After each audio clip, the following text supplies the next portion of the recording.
إن الحمد لله نحمده ونستعينه ونستغفره ونؤمن به ونتوكل عليه ونعوذ بالله من شرور أنفسنا ومن سيئات أعمالنا من يهده الله فلا مضل له ومن يضلله فلا هادي له أشهد أن لا إله إلا الله وحده لا شريك له وأشهد أن سيدنا محمدا عبده ورسوله أما بعد فإن خير الحديث كتاب الله وخير الهدى هدى محمد صلى الله عليه وسلم وشر الأمور محدثاتها وكل محدثة بدعة وكل بدعة ضلالة وكل ضلالة في النار. أعوذ بالله السميع العليم من الشيطان الرجيم من همزه ونفخه ونفثه. بسم الله الرحمن الرحيم. يا أيها الذين آمنوا اتقوا الله حق تقاته ولا تموتن إلا وأنتم مسلمون. يا أيها الناس اتقوا ربكم الذي خلقكم من نفس واحدة وخلق منها زوجها وبث منهما رجالا كثيرا ونساء واتقوا الله الذي تساءلون به والأرحام إن الله كان عليكم رقيبا. يا أيها الذين آمنوا اتقوا الله وقولوا قولا سديدا يصلح لكم أعمالكم ويغفر لكم ذنوبكم ومن يطع الله ورسوله فقد فاز فوزا عظيما. وقال الله تبارك وتعالى في موضع آخر: بسم الله الرحمن الرحيم. قاف والقرآن المجيد بل عجبوا أن جاءهم منذر منهم فقال الكافرون هذا شيء عجيب أإذا متنا وكنا ترابا ذلك رجع بعيد قد علمنا ما تنقص الأرض منهم وعندنا كتاب حفيظ بل كذبوا بالحق لما جاءهم فهم في أمر مريج. أفلم ينظروا إلى السماء فوقهم كيف بنيناها وزيناها وما لها من فروج والأرض مددناها وألقينا فيها رواسي وأنبتنا فيها من كل زوج بهيج تبصرة وذكرى لكل عبد منيب. وقال الله تبارك وتعالى في موضع آخر: إن هذا القرآن يهدي للتي هي أقوم ويبشر المؤمنين الذين يعملون الصالحات أن لهم أجرا كبيرا. وقال تعالى في موضع آخر: إنا نحن نزلنا الذكر وإنا له لحافظون. محترم بزرگوں، نوجوان ساتھیوں، پردہ نشین خواتین اسلام، تمام تعریف و توصیف، حمد و ثنا، بڑائی و کبریائی، تسبیح و تحمید اللہ وحدہ لا شریک کے لیے لائق و سزاوار ہے، جو خالق کائنات مالک ارض و سما ہے۔ وہی اللہ ہے جو حاجت روا ہے، وہی اللہ ہے جو مشکل کشا ہے، وہی اللہ ہے جو غوث اعظم ہے، وہی اللہ ہے جو دستگیر ہے، گنج بخش ہے، داتا ہے، اسی کے ہاتھ میں سارے اختیارات ہیں، وہی قادر مطلق اور مختار کل ہے۔ سبحان اللہ و بحمدہ، سبحان اللہ العظیم، سبحان اللہ و بحمدہ عدد خلقہ و رضا نفسہ و زینت عرشہ و مداد کلماتہ۔ بعدہ لاکھوں کروڑوں درود ہو تمام انبیاء کرام علیہم السلام پر بالعموم اور بالخصوص جناب محمد الرسول اللہ صلی اللہ علیہ وسلم پر صلوات اللہ وسلامہ علیہ۔ محترم حاضرین جمعہ، اللہ رب العزت کا ہم تمام پر بے پایا شکر و احسان ہے اور اس کے بے شمار انعامات ہیں کہ اللہ رب العزت نے ہم انسانوں کی رشد اور ہدایت کے لیے ایک ایسی کتاب نازل فرمائی جو کہ تا قیامت کے لیے ایک زندہ معجزہ ہے، ایک ایسا کلام اور ایک ایسی کتاب اللہ رب العزت نے ہمیں عطا کی ہے جو انسانوں کی ہر چیز، جو انسانوں کی ضرورت کی ہر چیز کو وضاحت کے ساتھ بیان کرتی ہے۔ اللہ رب العزت نے قرآن کے متعلق خود قرآن کے اندر بیان فرمایا وَنَزَّلْنَا عَلَيْكَ الْكِتَابَ تِبْيَانًا لِكُلِّ شَيْءٍ، کہ ہم نے آپ کے اوپر ایک ایسی کتاب نازل کی ہے جو ہر چیز کو کھول کھول کر وضاحت کے ساتھ بیان کرتی ہے۔ یہ وہ کتاب ہے جو انسانوں کو سب سے سیدھا اور سب سے مستقیم راستے کی طرف رہنمائی کرتی ہے۔ اللہ نے کہا ان ھذا القرآن، کہ بے شک یہ قرآن یہدی للتی ہی اقوم، لوگوں کی رہنمائی کرتا ہے اس راستے کی طرف جو سب سے زیادہ سیدھا ہے، جو سب سے زیادہ مستقیم ہے۔ ایک ایسی کتاب اللہ نے نازل کی ہے اور ایک ایسی کتاب ہمیں اللہ رب العزت نے عطا کی ہے کہ یہ کتاب کو اگر ہم تھام لیں، چاہے کتنا ہی اندھیرا ہو، ضلالت اور گمراہی کا کتنا ہی گھٹا ٹوپ اندھیرا کیوں نہ پایا جاتا ہو، اس کتاب کے ذریعے ہم ان تمام کے تمام پردوں کو چاک کر سکتے ہیں اور اس تاریکی میں اس قرآن کے ذریعے نور اور روشنی حاصل کر سکتے ہیں۔ اللہ رب العزت نے اس قرآن کے متعلق فرمایا فَآمِنُوا بِاللَّهِ وَرَسُولِهِ وَالنُّورِ الَّذِي أَنزَلْنَا، کہا اللہ نے کہ اس اللہ کے اوپر ایمان لے کر آؤ اور اس کے رسول کے اوپر ایمان لے کر آؤ اور اس کتاب کے اوپر ایمان لے کر آؤ کہ جو کہ نور ہے، جس کو کہ ہم نے نازل کیا ہے۔ وَالنُّورِ الَّذِي أَنزَلْنَا، اس نور کے اوپر ایمان لے کر آؤ جس کو ہم نے نازل کیا ہے۔ اسی طرح اللہ نے قرآن مجید کے ایک دوسرے مقام پر قرآن مجید کو نور کہا اللہ نے قَدْ جَاءَكُم مِّنَ اللَّهِ نُورٌ وَكِتَابٌ مُّبِينٌ، تحقیق کہ تمہارے پاس اللہ کی جانب سے نور آ چکا ہے، اور اسی نور کے متعلق اللہ نے کہا کہ وہ کتاب ہے جو ہر چیز کو کھول کھول کر بیان کرنے والی ہے۔ محترم سامعین، قرآن مجید اللہ رب العزت کا بہت ہی عظیم کلام ہے، اور یہ وہ زندہ معجزہ ہے کہ جو سراپا مبارک ہے۔ یعنی یہ قرآن، اس کو پڑھنا، اس کو سیکھنا اور اس کو اپنے دل کے اندر محفوظ کرنا، یہ تمام کی تمام چیزیں جو کچھ کے اس کے متعلقات ہیں، یعنی اس قرآن کے علوم اور اس قرآن کے فنون جتنے کے جتنے ہیں، تمام کے تمام قرآن کے علوم کو اور تمام کے تمام قرآن سے متعلقات، یہ تمام کی تمام چیزیں مبارک ہیں۔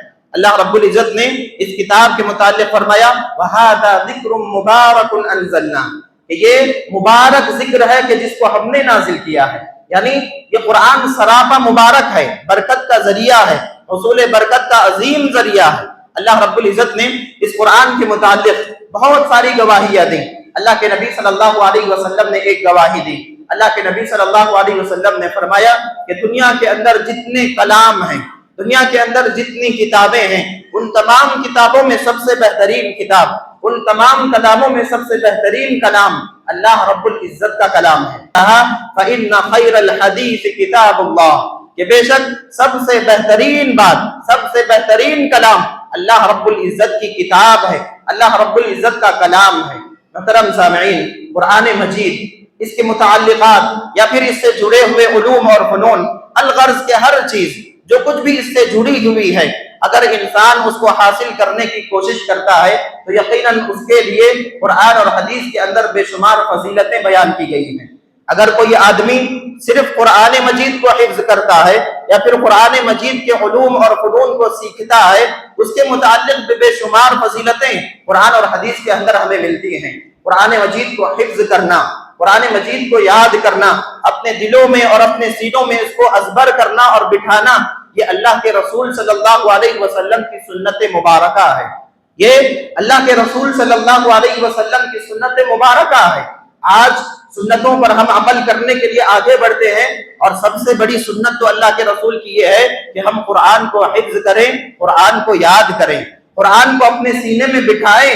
اللہ کے نبی صلی اللہ علیہ وسلم کے سامنے اللہ رب العزت نے پیشین گوئی کی، کہا اللہ نے سَنُقْرِئُكَ فَلَا تَنْسَى، کہ ہم عنقریب آپ کو پڑھائیں گے، اور ایسا پڑھائیں گے کہ پھر آپ بھولیں گے نہیں، پھر آپ اس کو کبھی بھلا نہیں پائیں گے، ایسا آپ کو پڑھائیں گے۔ اللہ کے نبی صلی اللہ علیہ وسلم کے پاس جب کبھی حضرت جبرائیل علیہ السلام وحی لے کر نازل ہوتے تو اللہ کے نبی صلی اللہ علیہ وسلم کا شوق، اللہ کے نبی صلی اللہ علیہ وسلم کی لگن، اللہ کے نبی صلی اللہ علیہ وسلم کا جذبہ ایسا سرشار ہو جاتا کہ آپ حضرت جبرائیل کے ساتھ بار بار ان کی آیتوں کے پڑھنے کے ساتھ ساتھ ان کے ساتھ پڑھا کرتے، ان کے ساتھ دہرانے کی کوشش کیا کرتے تاکہ قرآن آپ کو یاد ہو جائے۔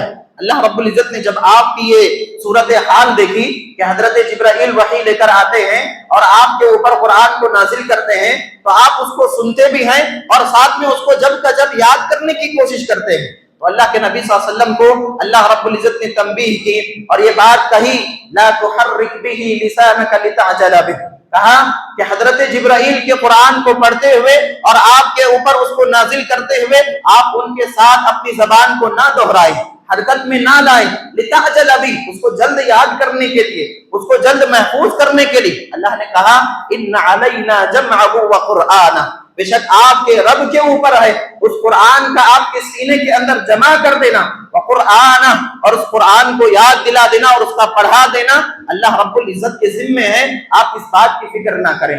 اللہ کے نبی صلی اللہ علیہ وسلم کی یہ حرص ہے قرآن کو یاد کرنے کے لیے، اللہ کے نبی صلی اللہ علیہ وسلم کا یہ شوق تھا کہ جس کو اللہ کے نبی صلی اللہ علیہ وسلم کے شوق کو دیکھتے ہوئے اللہ رب العزت نے یہ بات بیان فرمائی کہ اے نبی آپ جلدی مت کیجئے، اللہ رب العزت یقیناً آپ کو یہ قرآن یاد دلائے گا، آپ کے سینے میں اس کو جمع کر دے گا اور آپ کو اس کو پڑھا دے گا۔ ان علینا جمعه وقرآنہ، اللہ رب العزت نے اللہ کے نبی صلی اللہ علیہ وسلم کو قرآن یاد دلایا اور اللہ کے نبی صلی اللہ علیہ وسلم نے اس قرآن کی حفاظت کی اور زندگی بھر اس کو نہیں بھولا، یہاں تک کہ آخری وفات کا سال اللہ کے نبی صلی اللہ علیہ وسلم نے اس قرآن کو 2 مرتبہ سنایا، یعنی 2 مرتبہ حضرت جبرائیل علیہ السلام کے اوپر مکمل قرآن پڑھ کر سنایا۔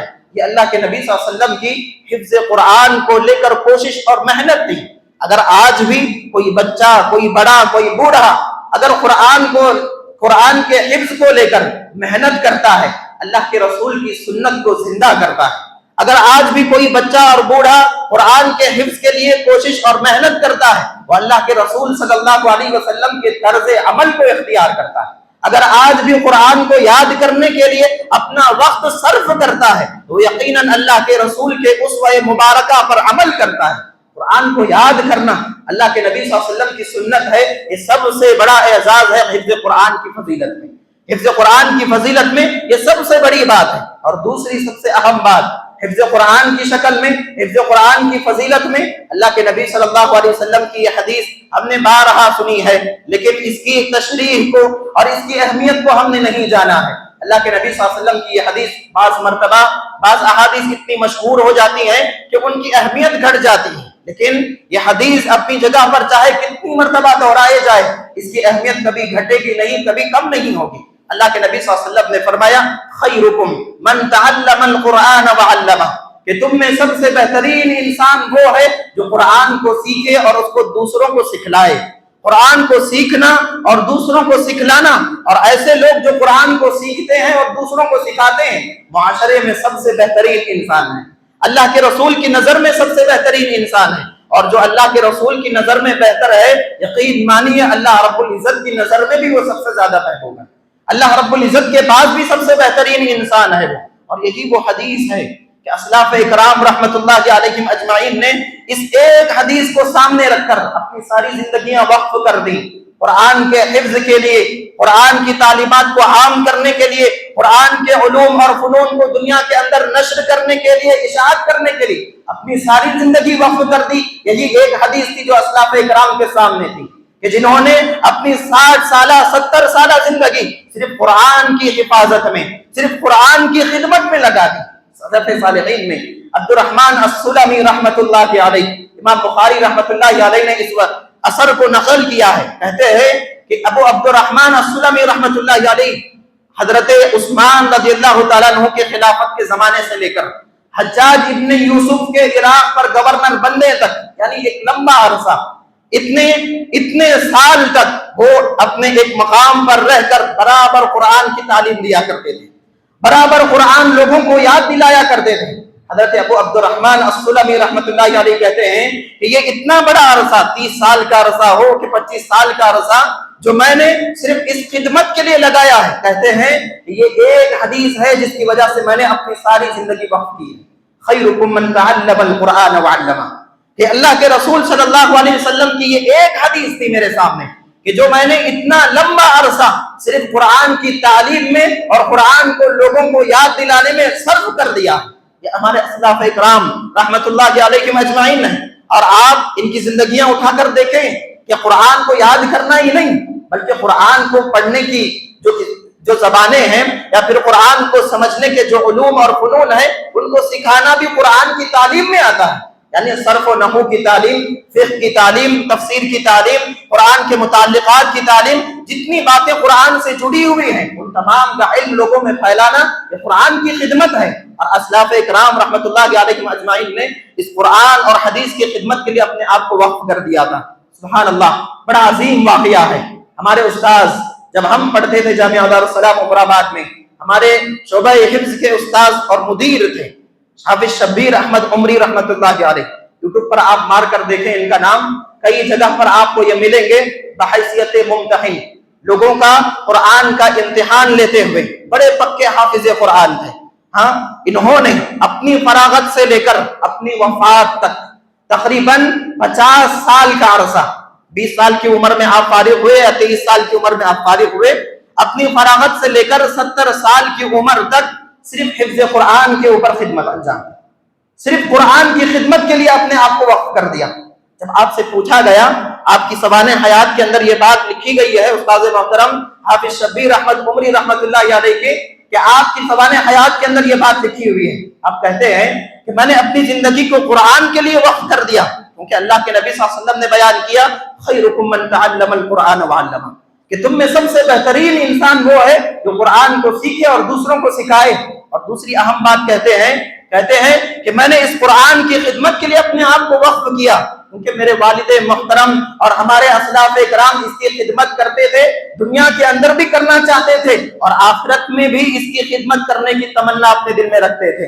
کہتے ہیں کہ میرے والد محترم حافظ امین الرحمن عمری رحمت اللہ علیہ، جو کہ جامعہ دارالسلام عمر آباد کے ایک ناظم رہ چکے ہیں، اور آپ کے ناظمیت کے زمانے میں یعنی پرنسپل کے زمانے میں آپ حفاظ اساتذہ کو، یعنی جو حفاظ قرآن کو پڑھاتے ہیں ان کے اساتذہ کو آپ ہمیشہ درس دیا کرتے تھے، سمجھایا کرتے تھے، تو اس حدیث کو ہمیشہ بیان کرتے خیرکم من تعلم القرآن وعلمہ۔ قرآن پڑھانے والے جتنے اساتذہ ہیں، ہر مرتبہ جب بھی ان کی میٹنگ ہو، مجلس شورا قائم ہو، یہ حدیث ضرور پڑھایا کرتے، سنایا کرتے، اور پھر آخر میں ایک بات کہا کرتے، کہتے کہ اللہ رب العزت نے حافظ قرآن کی اور قرآن پڑھانے والوں کا یہ عظیم مقام دیا ہے کہ وہ دنیا کے اندر سب سے بہترین لوگ ہیں اور آخرت میں بھی سب سے بہترین لوگ وہی ہوں گے۔ اور کہتے ہیں کہ اگر میں جنت میں داخل ہو جاؤں اور جنت میں داخل ہو جانے کے بعد اللہ رب العزت مجھے آرزو اور تمنا کرنے کی اجازت دے، کہے کہ مجھے تو آرزو کر، اپنی تمنا یا اپنی آرزو بیان کر، تو میں میری آرزو اور خواہش یہ بیان کروں گا کہ اے اللہ کہ اس جنت میں مجھے چند بچے دے دے جن کو کہ میں حافظ قرآن بنا سکوں۔ ہاں، جنت میں جانے کے بعد بھی میری یہی تمنا اور آرزو ہوگی کہ وہاں پر جانے کے بعد میں اللہ سے یہ آرزو اور تمنا کروں کہ اے اللہ چند بچے مجھے ایسے لا دے کہ جن کو میں تیرا کلام پاک حفظ کروا سکوں۔ یہ ہمارے اسلاف اکرام رحمت اللہ علیہم اجمعین کی زندگیوں کے اندر حفظ قرآن کی اہمیت تھی، یا پھر حفظ قرآن کی خدمت تھی، قرآن کے لیے اپنے آپ کو وقف کر دیا کرتے تھے وہ لوگ۔ اللہ کے نبی صلی اللہ علیہ وسلم کی یہ حدیث بڑی عظیم حدیث ہے، خیرکم من تعلم القرآن وعلمہ، کہ تم میں سب سے بہترین انسان وہ ہے جو قرآن کو سیکھے اور اس کو دوسروں کو سکھائے۔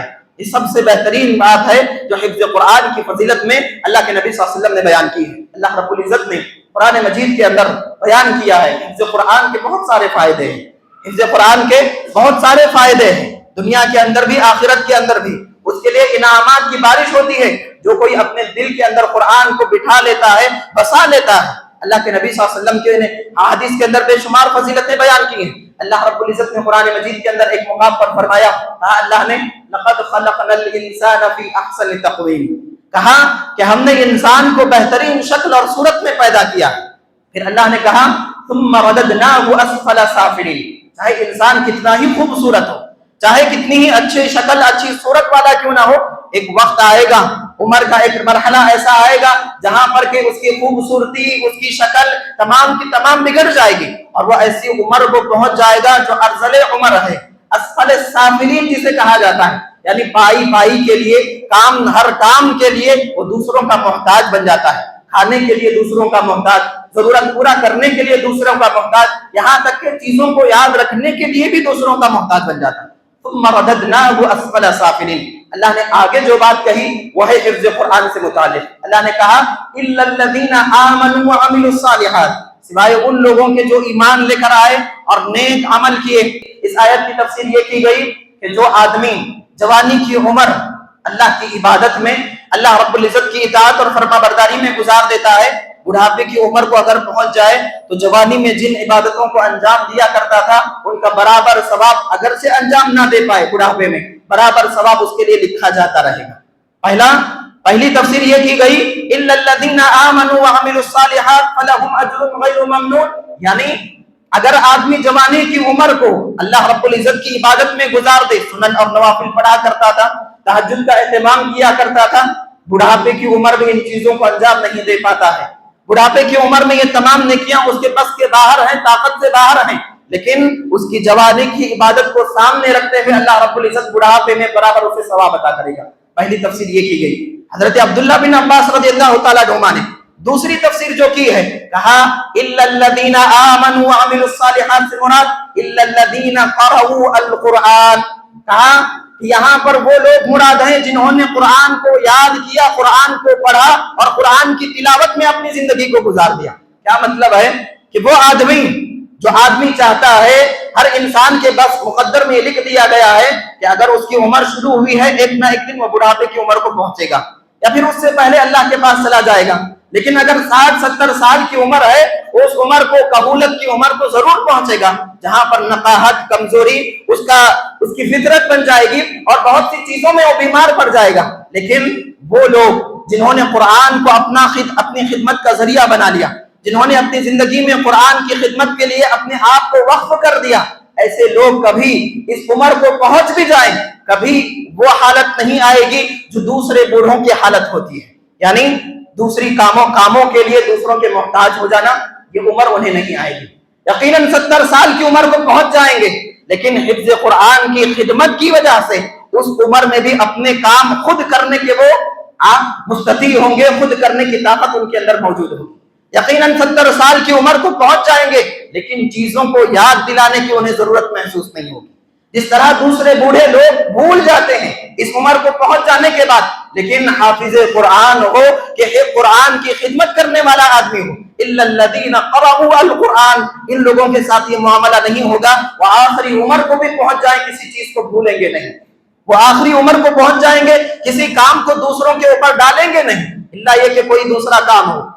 لیکن اس حدیث کی تفسیر اگر آپ پڑھیں گے، حافظ ابن حجر رحمۃ اللہ علیہ نے بے شمار واقعات نقل کیے ہیں، ان میں سے بعض سلف کا یہ واقعہ بھی نقل کیا ہے۔ محدثین اکرام میں بعض محدثین ایسے تھے جو 90 سال کی عمر کو پہنچ چکے تھے، 90 سال کی عمر کو پہنچ چکے تھے، لیکن اپنا کام خود کیا کرتے تھے، ہر چیز اپنی خود لایا کرتے تھے اور ہر چیز اپنی انہیں یاد رہا کرتی تھی۔ ان کے شاگردوں نے انہیں پوچھا کہ اس عمر میں آپ کی یہ توانائی، آپ کی یہ تندرستی اور آپ کا یہ حافظہ کیسے آپ کے اندر موجود ہے؟ انہوں نے کہا کہ میں نے اپنی جوانی ساری اللہ رب العزت کی عبادت میں، اللہ کے ذکر میں، اللہ کے کلام کی تلاوت میں گزار دی ہے، جس کا نتیجہ ہے کہ ہماری جوانی بھی محفوظ ہو گئی اور ہمارا بڑھاپا بھی محفوظ ہو گیا۔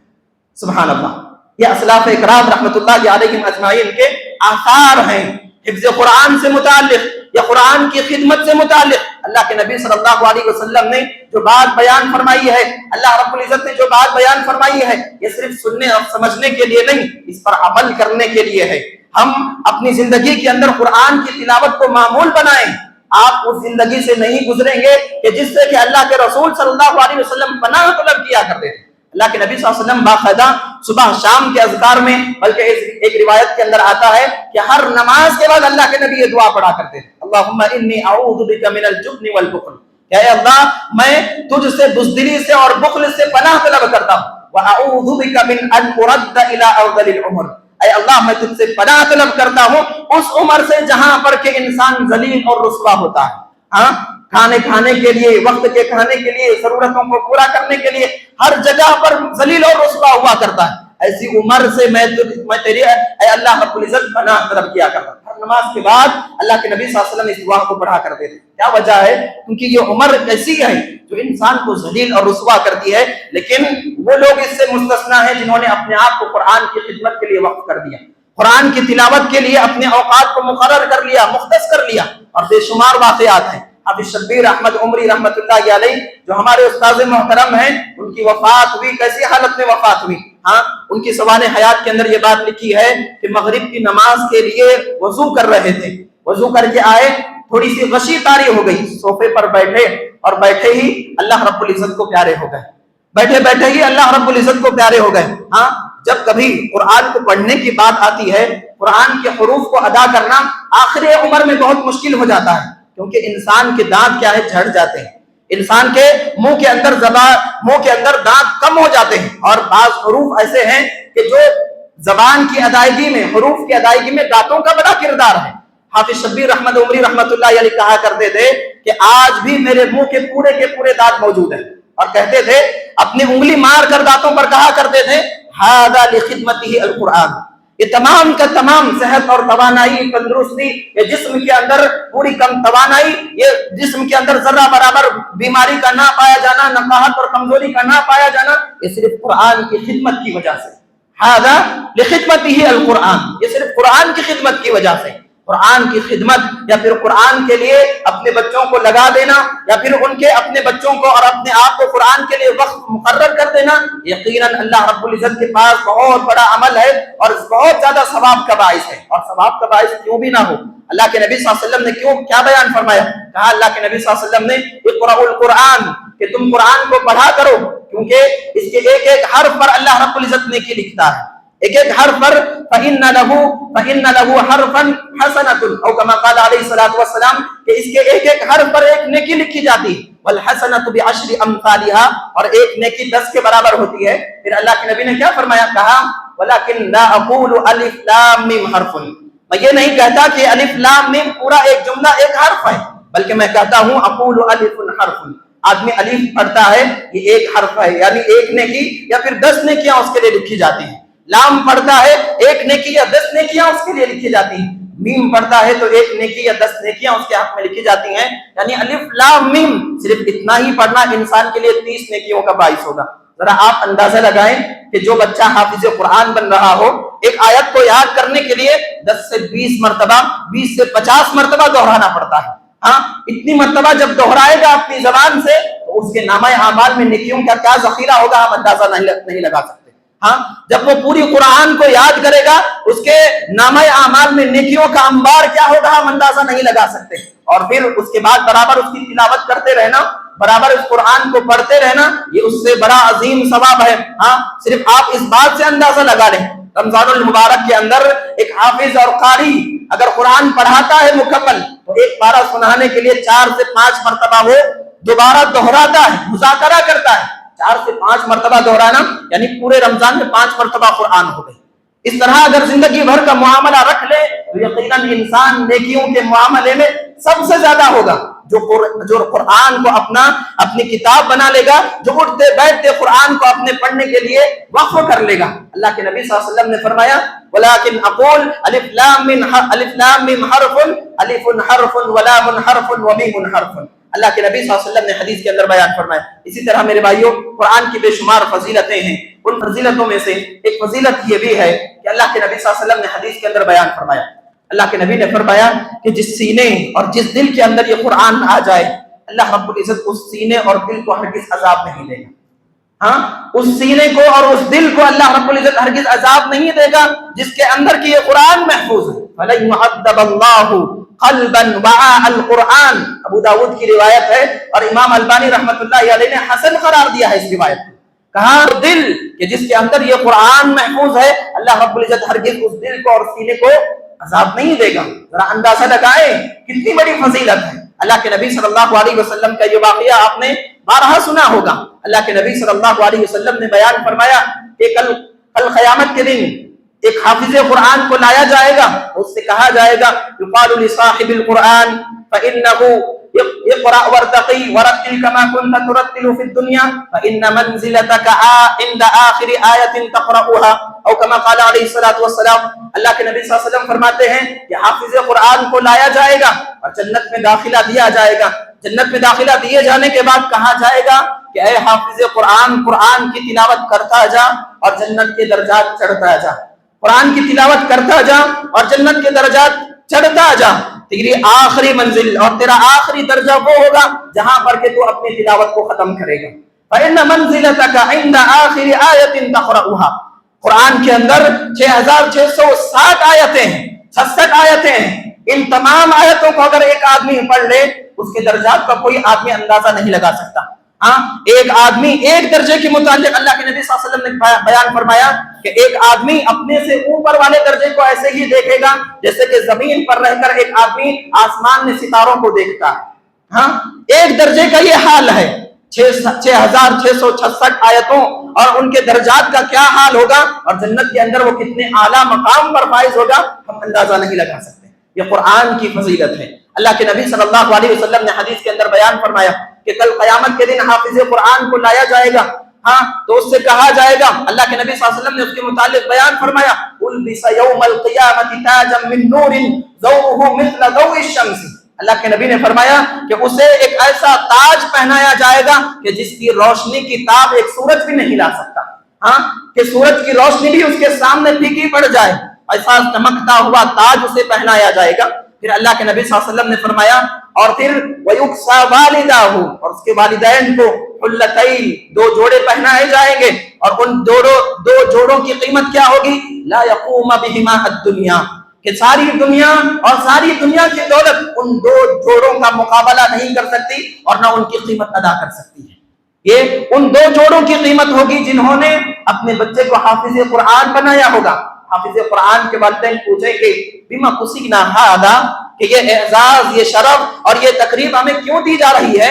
ہاں، اور اتنا اعزاز اور اکرام والا لباس ہمیں کیوں پہنایا جا رہا ہے؟ اللہ کے نبی صلی اللہ علیہ وسلم فرماتے ہیں فَيُقَالُ بِأَخْذِ وَلَدِكُمَا الْقُرْآنَ، کہا جائے گا کہ تمہارے بچے کے حافظ قرآن بننے کی وجہ سے اور تمہارے بچے کے حافظ قرآن بنانے کی وجہ سے تمہیں یہ عزت اور شرف دیا جا رہا ہے اور یہ لباس اور پوشاک تمہیں پہنایا جا رہا ہے. تو میرے بھائیوں، حافظ قرآن بننا بھی اور حافظ قرآن بنانا بھی یقیناً قرآن اور حدیث کی روشنی میں بڑا عظیم عمل ہے.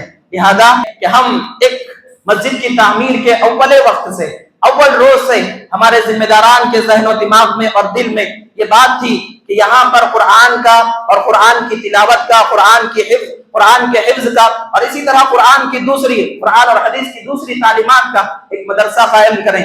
مسجد کے ساتھ ساتھ یہاں پر مدرسے کی بھی تعلیم دی جاتی ہو اور الحمدللہ یہ خواب آج شرمندہ تعبیر ہونے جا رہا ہے. ہم چاہتے ہیں کہ یہاں سے قرآن کی تعلیمات عام ہوں، یہاں سے لوگ حافظ قرآن بن کر نکلیں اور پکے حافظ قرآن بن کر نکلیں. اور سب سے اہم بات یہ ہے کہ حافظ قرآن بنانا بڑی بات نہیں ہے. حافظ قرآن بنانا بڑی بات نہیں ہے، بلکہ حافظ قرآن بنا کر اس کو یاد رکھانا اپنے بچے کو اور ساتھ میں اس کی تعلیمات کے مطابق عمل کرانا. یہ جتنی باتیں ہیں، ہاں، یہ جتنے اعزازات ہیں، جتنے اکرامات ہیں، صرف حافظ قرآن جو زبانی پڑھتا ہو اس کے لیے نہیں ہے، بلکہ قرآن کو یاد کرنے کے بعد اس پر عمل کرنے والے کے لیے ہے. قرآن کو یاد کرنے کے بعد اس کی تعلیمات کو اپنی زندگی میں نافذ کرنے والے کے لیے ہے. صرف قرآن کو پڑھنے والے تو بہت سارے لوگ ہیں. اللہ کے نبی صلی اللہ علیہ وسلم نے حدیث کے اندر بیان فرمایا کہ خوارج کی علامت ہے کہ جو قرآن کی تلاوت ایسے کریں گے کہ تم ان کی تلاوت کو دیکھ کر اپنی تلاوت کم سمجھیں. ہاں، لیکن قرآن کی تلاوت اتنی کثرت کے باوجود ان کا حال کیا ہوگا؟ ان کی تلاوت ان کے حلق سے نیچے نہیں اترے گی. یعنی زبان پر تلاوت ہوگی لیکن زندگی کے اندر قرآن کی ایک بات پر بھی عمل نہیں ہوگا. تو قرآن کے متعلق جتنی فضیلتیں ہیں، قرآن پر عمل کرنا بھی اس کے اندر شامل ہے. اللہ رب العزت سے دعا ہے کہ اللہ رب العزت ہم تمام کو کہنے سننے سے زیادہ عمل کی توفیق عطا فرمائے. جب تک زندہ رکھے ایمان پر زندہ رکھے، خاتمہ دے تو خاتمہ بالخیر عطا فرمائے. بارک اللہ لنا وإياكم بالآیات والذکر الحکیم انہ تعالی جواد کریم ملک ورب غفور حلیم.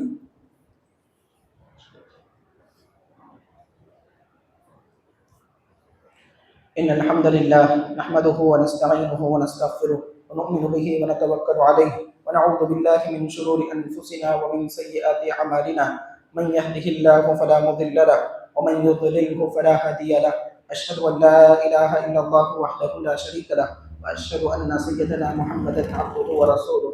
أما بعد، أعوذ بالله السميع العليم من الشيطان الرجيم. إن الله وملائكته يصلون على النبي يا أيها الذين آمنوا صلوا عليه وسلموا تسليما. اللهم صل على محمد وعلى آل محمد كما صليت على إبراهيم وعلى آل إبراهيم إنك حميد مجيد. اللهم اغفر للمؤمنين والمؤمنات والمسلمين والمسلمات والأحياء منهم والأموات.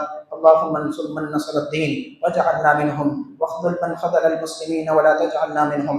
عباد الله رحمني ورحمكم الله، إن الله يأمر بالعدل والإحسان وإيتاء ذي القربى وينهى عن الفحشاء والمنكر والبغي يعظكم لعلكم تذكرون. اذكروا الله يذكركم وادعوه يستجب لكم، ولذكر الله تعالى أعلى وأجل وأتم وأهم وأكبر.